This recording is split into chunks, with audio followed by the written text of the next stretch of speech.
Good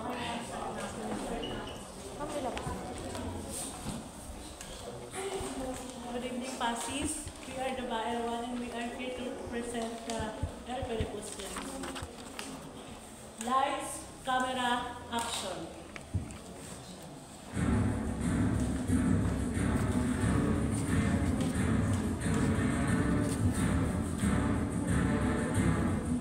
Matapos ang naging tatlong taong pagkakalayo, muli nabalik si Jesus tungo Ibarra. Pero hindi na siya ang dating Ibarra. Sa katauhan ni Simon, isang mayaman at misteryosong magkaalis. Bumalik siya sa Pilipinas, hindi para bumati, kundi para mahindi. Ang kanyang puso'y puno ng galit at sa kanyang isipan umiikot ang plan ng paghiganti para sa tatlong taong minamahal niya.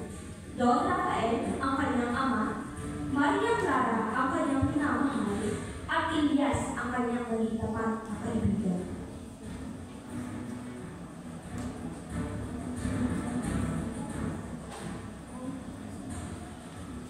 Sa ibabaw ng Bagong Tabo, habang naglalayag sa inyong Pasig papuntang Laguna, makikita ang mga makapangyarihan sa lipunan.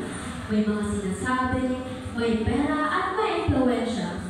Si Don Custodio, Vincent, Doña Victorina, Padre Irene, Padre Salven, ang Kapitan Iniran, at si Simon. Tahimik pero di naman natin ang iniisip. Ay, nako! Ang babaw ng ilog. Makausap na maayos yung vapor natin. Kailangan ng solusyon dito. Sa ating Don Custodio at ang naging pahalang naman si Simon ay... Perdón, señor. Esa es una muy pregunta interesante, Don Custodio. Bakit kaya hindi na lang tayo umukay ng walang mga ilog? Patungo Laguna hanggang Maynila. Mas mabilis, mas epektibo.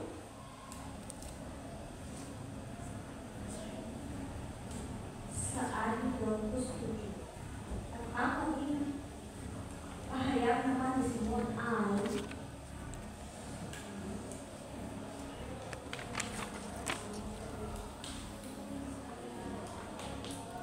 Ano ko gusto sabihin, Design? Parang maganda nga yung idea mo. Pero, paano? Magastos ito. Pakinggan nyo, mas practical ako. Ganito na lang. Paano kung pag-alagain natin sila ng mga itik? Mga tao dito? At Diba? mas kanya pang ipinaliwanag. Kasi ganito yan. Kakainin ng mga itik ang mga suso. Tapos, pusa namang buhukay ng mga itik ang ilog.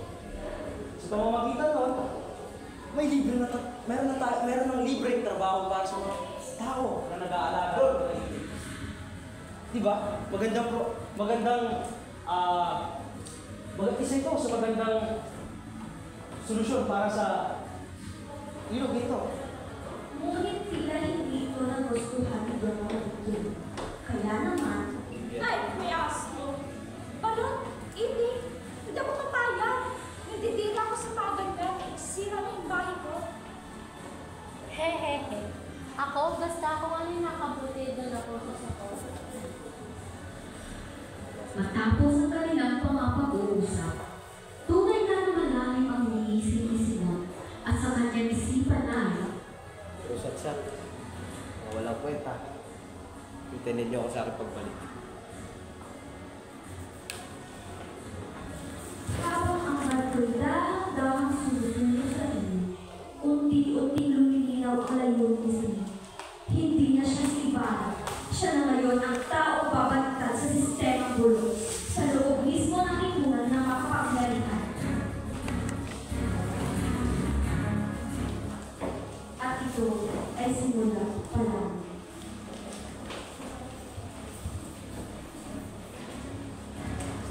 Ang lihim sa mundo at ang plano ng pag-iilan.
Dinalaw niya ang alaala ng kanyang ina. 13 taon nang lumisan. Nay, maraming salamat. Awa. Kasi naging mahina ako. Kasi gusto mo, maging malakas ako.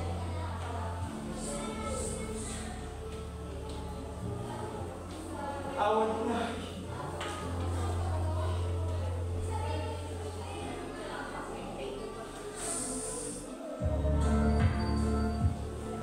Nais ka sanang manatili ni Basilio, ngunit siya'y nakahamba. Baka may makakita sa kanya. Nang siya'y tatayo upang umalis, May paparating, dali-dali nagkubli si Basilio. Sa damuhan, laking gulat niya sa nakita, isang lalaki, may bitbit na pala at nag-alis ng salamin sa lupa. Teka. Ayun. Mag-aalahas. Siya ang tumulong sa may kus na baby. Puntahan ko siya. Hello? Akala mo ba hindi? Akala mo nakakita ko tayo. Silyo. Kano kadali na katahimikan mo? Alam mo ba na maaari kitang pasaya sa iyong nalaman? Maaari kitang pasaya sa takot nito. Mga tuloy sa napagbibigtakan. Ngunit, di maaari. Para kaya magiging pakalaman sa takot nito.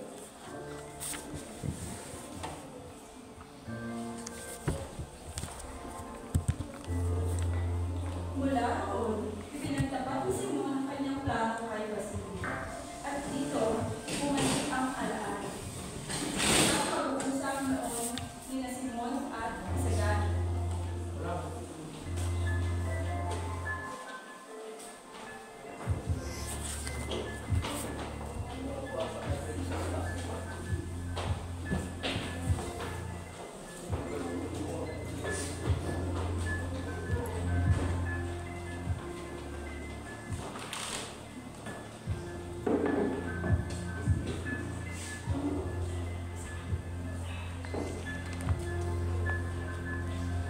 Sa isang silid, sa harap ng mesa, nakaupo si Simon. Ang kanyang mga mata ay punong-puno ng paghihiganti. Sa harap niya, si Isabel, alalag ng pag-asa at kabutihan. Sagani. Yun namang nababatid na ako'y malapit na bumalik sa bayan.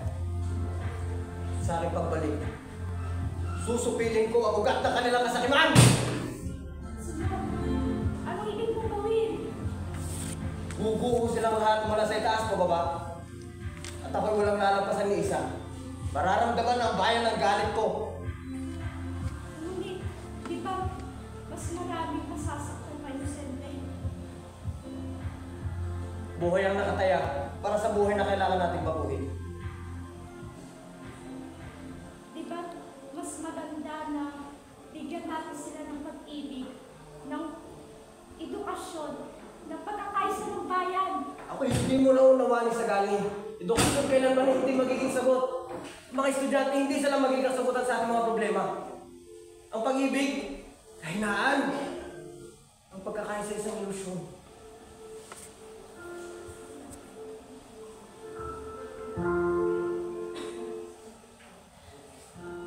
At sa paglakad ni Simon palayo, naiwan si Sagani na puno ng takot at pagdududa.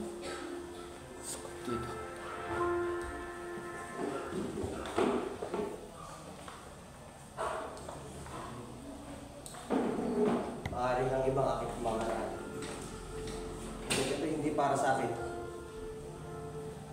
At para sa inang bayan, sa kanyang mga anak. Basilio, ngayon hindi mo pa mauunawaan. Ngunit pagdating ng takdang panahon, ako na yung pasalamatan sa aming kabayanihan. Pero, naiintindihan kita. Ako nag-aral ng medisina. Ngunit, naniniwala ko na Sa karunungan, yan ang susi para sa tunay na paglaya. Karunungan, siyensya. Kayo mga bata, binubulang naman ang pangangaral ng mga Kastila. Ito na ba? Pakiramdam na nag-aaral ka ng sariling wika na hindi mo na pinapabayaan mo yung wika. Bawat lahi may lingwahe. Bawat Pilipino may dialekto. Upang hindi masaktan ang damdamin ni Simon, hindi na siya pumilit si Basilio. Ipinakita ang pagpagawang baba at nagpasalamat. Naiintindihan ka na. Maraming salamat. Kinararangal ko. Naiwan si Simon sa gitna ng dilim. Sa kanyang mga mata, may apoy ng paghihiganti. Sa kanyang puso, may bigat ng nakaraan. Patawarin nawa ako ng Diyos sa aking gabi. Magamat na lang pumali. Ito'y para sa ikaliligtas na nakararami.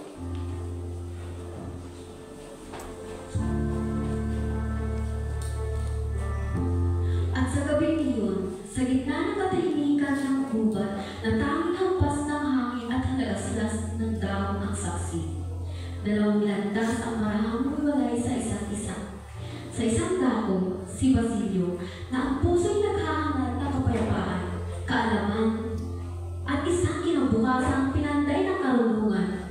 Sa kabila, si Simon, puspos ng galing, sugatan ang damdamin, at pinili ang daang madugo upang gisingin ang bayan sa pagkakatulog. Ito ay gabing tila tahimik lamang, ngunit sa katahimikan iyon, may sigaw na paglalabas sa loob ng mga puso. Isang umaasang liwanag ay matatagpuan sa pag-unawa at edukasyon. At isa ang naniniwala sa pagwasak lamang muling may tatayo ang lipunang bulok. Hindi patapos ang tigbaan. Ito'y nagsisimula pa lamang. At ang tanong, aling landas ang pipiliin ng bayan?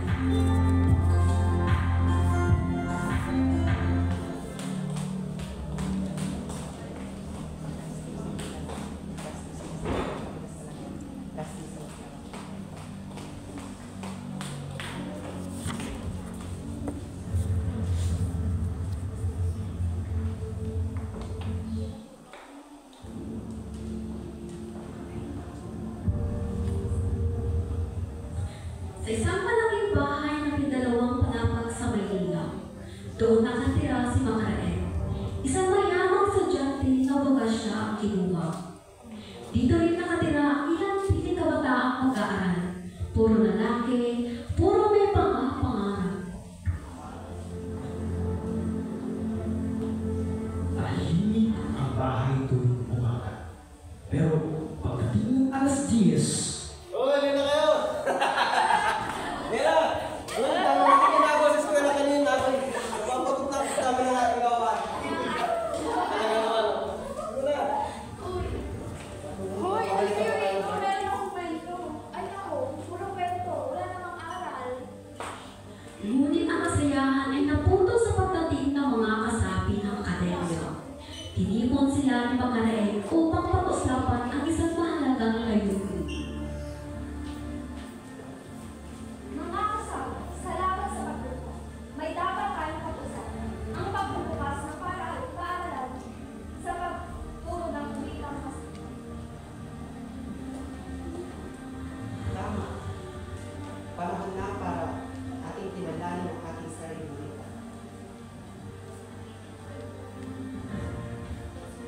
Maaruhan natin ito.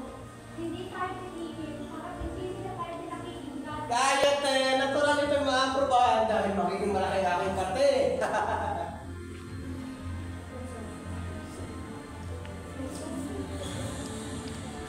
Pinatake na tayo, hindi ba kasama? Pero paano kung hindi? Paano kung ikulong tayong lahat? Ayon sa obispo, hindi raw ito ligtas. Kung ito'y walang kaligtasan, ako'y sana nyo ako'y walang riyan, ha? Tayo-tayo lang. nagsimula ang pagtatalo sa mga maaaring hakbang. Si Sandoval, isang Kastilang may malasakit sa mga Pilipino, ay nanindigan sa laban. Kung may laban at may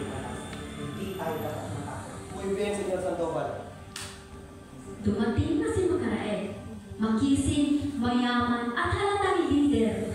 Siya ay inirespeto ng kanyang mga kasama. May magandang balita ako. Si Padrin ay ating kakampus. Ngunit ang tunay na desisyon ay nasa sa kamay ni Don Custodio. Si Don Custodio? Siya na naman magkakabago na isip. May dalawa tayong tao pwedeng nabigyan. Una si Pepay, isang mananayan. Si Pepe na naman ang dakilang mananayan ng alin. Ano ba tayong ibang opsyon dito? Kung gano'n, ang ikalawang opsyon ay si Ginoong Pastor. Paano natin siya malalapitan? Ako na lang makikipag-usap kay Padre Ayun. Sa kabila ng takot, may pag-asa. Sa gitna ng pagtututa, may lakas ng loob na bumangon. Sa bawat pag-uusap, sa bawat pagtatalo, unti-unti nabubuo ang tinig ng kabataan, ang tinig ng kinabukasan.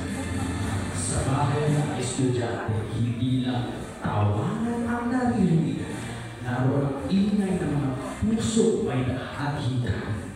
Naroon ang sigaw ng mga pangarap ng gusto mga maging totoo. At sa mga dingding ng bahay nito, sumisibol ang pag-asa ng bayan. Buhay, panlaban, at hanggang magsakripisyo para sa ikabubuti ng marami. Ang huling kabanata.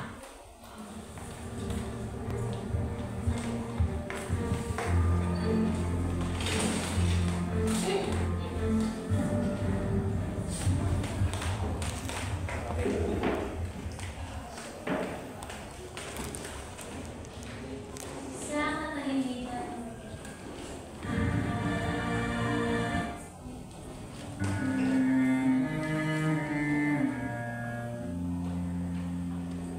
sa katahimikan ng gabi, tanging ang mapanglaw na tugtog ng harmonya ni Padre Florentino ang umaalinaw. Sa bawat pindot ng kanyang mga dali, tila umaagos ang lungkot at pangungupisa ng damdaming matagal ng pinag-iisip.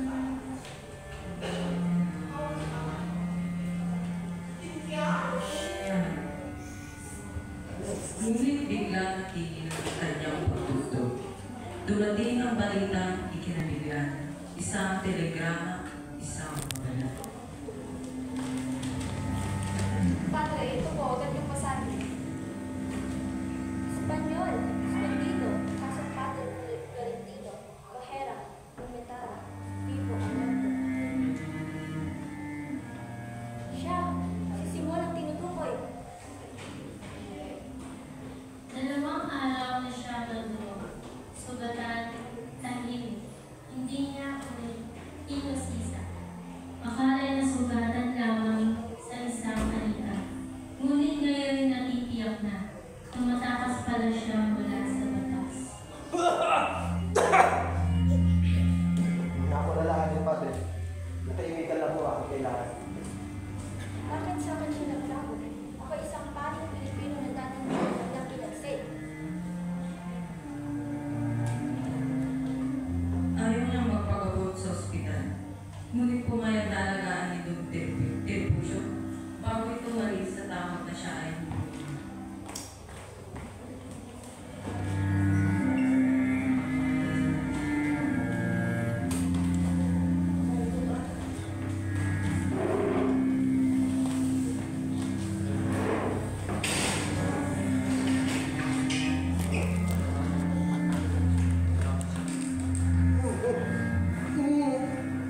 Naalala niya ang panahong siya ay nakiusap para kay Sagan. Walang pakialam si Simon noon. At ngayon narito siya. Sugatan, nagtitingalo at humihinga ng espasyo.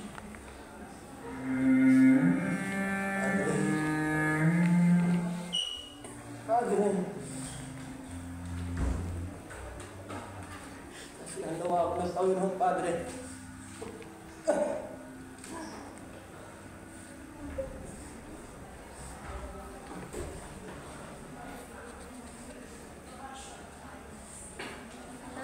ang matatapat at mabait ay nararapat na magtiis upang at kanila ay kailangan makilala at maganap.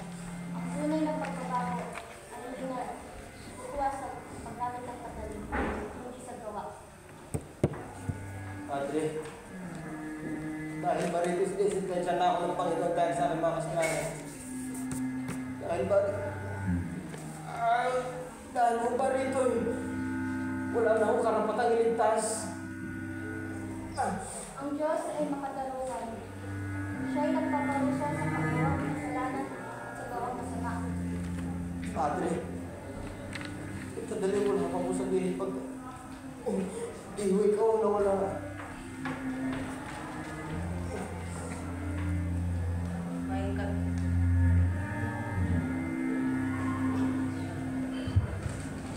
May katahimikang bumalo, ngunit hindi ito katahimikang kaya.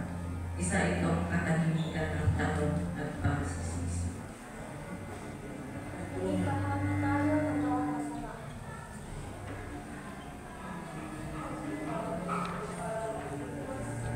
Hindi natin dapat isipin.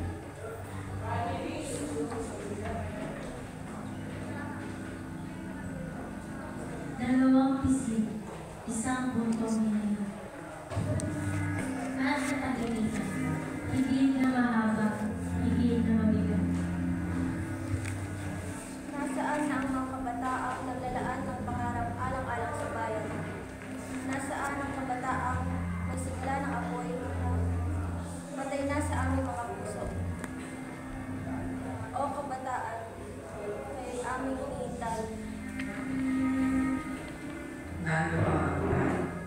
Initawan ng kamay ni Simon at sa liwanag ng lampara na natin niyang si Simon ay wala na. Panginoon, patawarin mo siya. Tinawag niya ang mga utusan, pinalunod, pinagdasal. Pagkatapos, tahimik siya umalis ng silid, hawak ang pamuka mismo.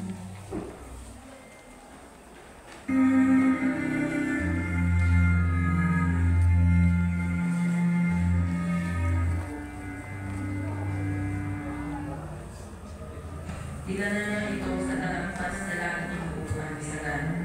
Dito, kung saan ang hangin umaaplos sa alaala at sa dagat ay saksi ng pag-asa at kabiguan. Para sa bayan, na tunay na karapat-dapat para sa kalayaan. At ang mga hiyas na dapat sana'y naging minsang pagkawasak ay ngayon nilamon na siya.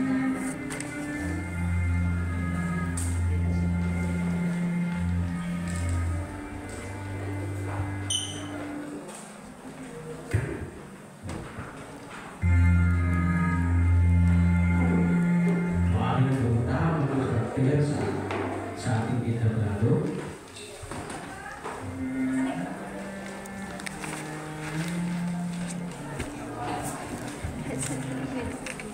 Maraming pumunta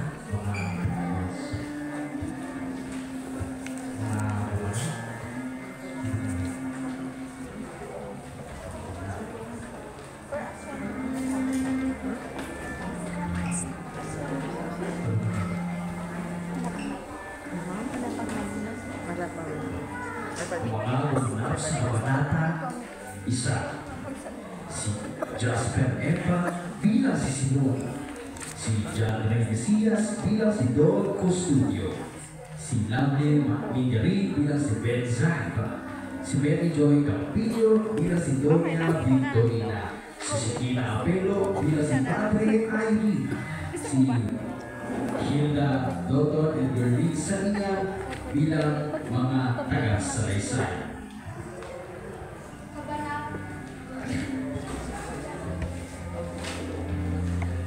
Kabanata 7, bilang Basilio John Remesias, bilang Simon Jasper Ribat, Isagani bilang Mary Joy Campillo, tagapagsalaysay Trisha Capito at